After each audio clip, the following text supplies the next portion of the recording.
እንደሚመጡ ምናምን እንደሚደክማቸው አንድ ረፍት ሲኖራቸው ብዙ ሳያርፉባት ተመልሰው ወደ ስራ እንደሚገቡ ከኛ ጋር እንኳን የሚገናኙበት የሻይ ሰዓት ሲያገኙ ወጥተው ሻይ ሲጠጡ ወይ ደግሞ ወደ ስራ ሲገቡ ምናምን እንደሚያዩ ነው ማለት የስራ ሲያወቹ እንትን ነው እያልኳቸው ያለው እንደሆኑ ስለሆነ የማውቀው። በዚህ ደረጃ ደግሞ እንደዚህ የሚታለፋል እንደ አሜሪካ ሀገር ላይ እንደዚህ የሚኖራል እንደ አሜሪካ ሀገር ላይ ብዬ እንድመለከት ነው ያደረገችኝ። በጣም ነው ያደነኳት። በጣም ነው ደግሞ ደስ ያለችኝ። ከነምኗ በቃ ከነምኗ እንዴት እንደወደድኳት ድርብብ ያለች የሴት ደርባባ። አይ ላቭ ዩ ሄለንዬ፣ በጣም ነው የወደድኩት። ሄለን ነጭ ቅማልን አይደለም ባይዘው። ሄለን ግን ለምንድን ነው ልክ እንደነሱ አይነት ደርባባ ያለው? እሺ ሄለን ነጭ ቅማል ሄለን ነጭ ቅማል ድርብብ ያለ ሴት አይደለችም። ምነካቸውስ ነገር ግን ገብርኤልን ድርብብ ያለ ሴት ደስ አትልም? በስቃይ ያለፈች ሁሉ አትመስልም። ምቾት ያጨናነቃ ሴት ነው የምትመስለው ጋይስ።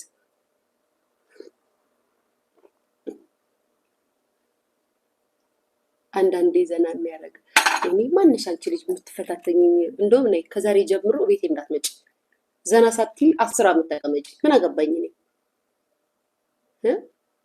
ዘና አልሻለሽ ምን አገባኝ። በራስሽ በላይፍሽ በህይወትሽ ዘና በይ። እኔ በማወራው ወሬ ላይክ ልትሰሚ ልታዳምጪ ትችያለሽ እንጂ ዘና ምናምን የግድ አንቺን ለማዝናናት አይደለም እኮ የምመጣው። የተሰማኝን ላውራ ነው። ስታጂ አይደብርሽም እንዴ? ዳይ ጨምላቅ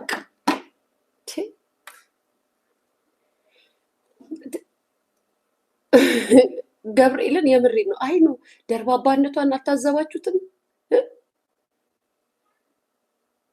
የምሬ ነው። እግዚአብሔርን ደርባባነቷ በጣም ነው ደስ የሚለውና በጣም ነው የወደድኩላት ደርባባነቷን። እንደዚህ አይነት ለነገሩ እኔ የማውቃቸው አሜሪካ የሚኖሩ ብዙ እናቶች እንደዚህ አይነት ድርብብ ያሉ ሴቶች ናቸው። እና ጋይስ አሁን ደግሞ ወደ የሆነ ነገር ቁጭ ብዬ አይምሮዬ ላይ ቁጭ ብዬ ሳስብ ዛሬ ምን መጣልኝ መሰላችሁ? ቅድም ማለት ነው ከቤተክርስቲያን ተመልሼ ቁጭ ብዬ በቃ ዝም ብዬ አይምሮዬ ሳስበው የመጣልኝ ወሬ ልንገራችሁ። አዳምጡ። ለምንድን ነው ግን ሚዲያ ላይ ማለት ነው ሁልጊዜ በጣም የሚገነውና ሰዎች የሚነጋገሩበት ወይንም ደግሞ ሰዎች በጣም ኢሹ አድርገው የሚያወሩት ሁልጊዜ በደል የሆኑት ወሬዎች ነው ማለት በደል፣ ጉዳት፣ ስቃይ ምናምን የሆኑትን ነገሮች ነው። ስፔሻሊ በትዳር ላይ ማለት ነው።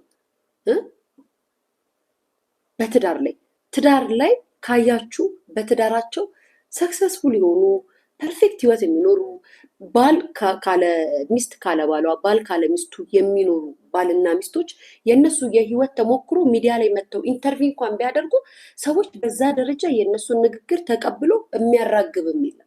ታዘባችሁ ግን ታውቃላችሁ ጋይስ? ማለት ተመልክታችሁ ግን ታውቃላችሁ? እኔ ቁጭ ብዬ ማለት ነው ሳስብ የነበረው ዛሬ ማለት ነው ቅድም ሳስብ የነበረው ይሄንን ነው። ልክ በባልሽ መበደልሽ በባልሽ መጎዳትሽ ባልሽ የሆነ ነገር አደረገኝ የሚባለው ወሬ ሚዲያ ላይ እንደ ትልቅ ኢሹ ነው ተነስቶ ሰዎች ከኔ ጭምር። በነገራችን ላይ እኔም ኮንተንት ስለምፈልግ የማወራበት ርዕስ ስለምፈልግ ሚዲያ ላይ የሚወሩትን ወሬዎች አምጥቼ ላውራ እችላለሁ። ግን ብዙ ጊዜ ከተመለከታችሁ ማለት አሁን ላይ ቁጭ ብዬ ሳየው ሁሉም ያገባውም ያላገባውም ሰው ማለት ነው ስለ ትዳር ፈርቶ እንዲኖር ፈርቶ ተሳቆ ትዳር የሚባለውን ነገር በአይምሮ እንዳያስበው አድርገው እንዲመለከቱ ሆኖ የተቀመጡ ያላገቡ ብዙ እንስቶች ብዙ ወንዶች አሉ። ምክንያቱም ሚዲያ ላይ የምትሰሙት ነገር ብዙ ጊዜ ካያችሁ ስለ ትዳር ትንሽዬ ወለምታ ያለበት ትዳር ሚዲያ ላይ ከመጣ በጣም ሰው ይቀባበለዋል፣ አስተያየት ይሰጥበታል፣ ኮመንት ላይ ትረባረባላችሁ፣ ቪዲዮ ትሰራላችሁ ምናምን በቃ በጣም እና በነገራችን ላይ እኔ ባወራም አንድ ነገር ልንገራችሁ። በነገራችን ላይ ያላገባችሁ እናቶች ምናምን ሴቶች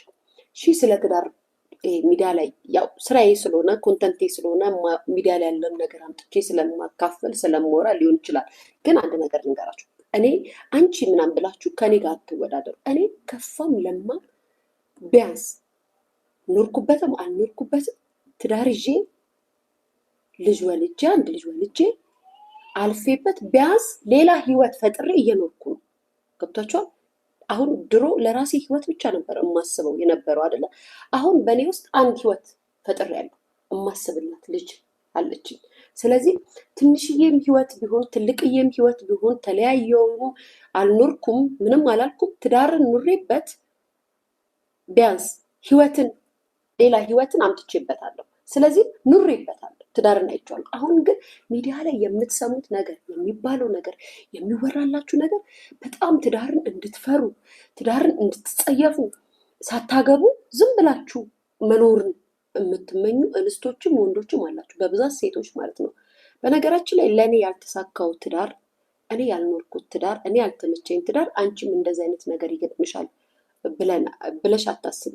ምክንያቱም ከሴሌብሬቲ እስከ ዝነኛ፣ ከዝነኛ እስከ ታዋቂ፣ ከፖለቲከኛ፣ ከባለስልጣን፣ ከምናምን በትዳራቸው በጣም ስኬታማ ሆነው ተከባብረውና ተፋቅረው ተዋደው ማለት ከአንቺ በፊት ያድርገኝ ከአንተ በፊት ያድርገኝ ተባብለው የሚኖሩ ባልና ሚስቶች አሉ። ግን ሚዲያ ላይ ሲመጡ ወይም የትዳር የህይወት ጊዜያቸውን የህይወት ያሳለፉበትን ነገር ለህዝብ ለማካፈል ሲመጡ ህዝብ ጭንቅላቱን ከፍቶ ማዳመጥም የእነሱን ወሬ መቀባበያ መወያያም ርዕስ ማድረግ አይፈልግም። ታዝባችሁ ታውቃላችሁ ጋይስ? አሁን በትዳር 20 ዓመት 30 ዓመት ኖረናል፣ እንደዚህ አድርገናል ብለው በትዳራቸው የቆዩ ሰዎች መጥተው ኢንተርቪው ቢሰጡ ያን ያህል ሰዎች ትኩረት ሰጥቶ የሚመለከታቸው ትኩረት ሰጥቷቸው አንቺ እኮ ነሽ ዋናው ማር ነገርኩሽ እኮ ይኸውልሽ ምን እየበ ታንቀላፊያለሽ አለ የሀገሬ ሰው። እየተደሸደሽ ታንቀላፊያለሽ ማለት ደግሞ እንዳንቺ አይነት ሰው ነው። እኔ ኮንተንቴ ነው። እኔ ሚዲያ ላይ ፈጥሬ እኮ አይደለም፣ ሚዲያ ላይ የመጡትን ነገሮች መጥቼ እነግርሻለሁ። አሁን ችግራችሁ ሀበሻ ፒፕል፣ ኢትዮጵያ ፒፕል ብዙ ጊዜ ፕሮብሌማችሁ ምን እንደሆነ ታውቃላችሁ? ላስረዳችሁ። ምን እንደሆነ እንንገራችሁ። እናንተ ማውራት ያልቻላችሁትን ነገር ሰዎች ቀድሞ ካወራ ወይም ሰዎች ከተናገሩ በሰዎች ዘንድ ከታወቃችሁበት ላይክ እንደመበለጥ ስለምታዩት ያንን ነገር ልታጣጥሉት ትመጣላችሁ። እኔ ማውራው ሚዲያ ላይ ያለን ነገር ነው። ነገር ግን የምታዘበውንም ደግሞ እየነገርኩሽ ነው። እኔ እኮ ኮንተንት እኮ ነው። ዩቱብ ኮንተንት ይፈልጋል። ላውራ ግድ ይለኛል። ዩቱበር ስሆን የሆነ ርዕስ ይዤ መጥቼ ነው የምናገረው። የኔን ርዕስ የመቀባበል ያለመቀባበል የመቀበል የማውራት ደግሞ የእናንተ መብት ነው። እኔ ነኝ ስነግራችሁ እናንተ አለመቀበል ጭንቅላታችሁን በዚህ ደረጃ አለመስማት የእናንተ መብት እኮ ነው። እኔ ስለሆነ ቆንጆ ትዳር ስለኖሩ ባልና ሚስቶች መጥቼ የህይወት ታሪክ ብነግርሽ ቁጭ ብለሽ የምታዳምጪ ሰው የለሽም። በጣም ደስ ይላሉ ባልና ሚስቶች 40 ዓመት በትዳር ኖረው እንደዚህ ፈጥረው ብዬ ብነግርሽ ጆሮሽን ለዚህ አይነት የትዳር እንትን ማዳመጥ አትፈልጊም። ማዳመጥ የምትፈልጊው ፍቹን ነው መስማት የምትፈልጉት። መለያየታችሁን ወይ ሚስት መበደሏን ወይ ባል መበደሉን ነው አንቺ ማዳመጥ የምትፈልጉት እንጂ ስለ እውነት መጥቼ ስለ ፍቅራቸው በነግርሽ አታዳምጪ። ምክንያቱም ስላልኖርሽበትና ስላልገጠመሽ ያ ህይወት ብዙም አያስጨንቅሽም። ኖሩ አልኖሩትም ምንም ነገር አይመስልሽም። ለዛ ነው መጥተሽ አንቺ ነሽ የምታወሪው። You got David. You big stupid, big stone, big black tone.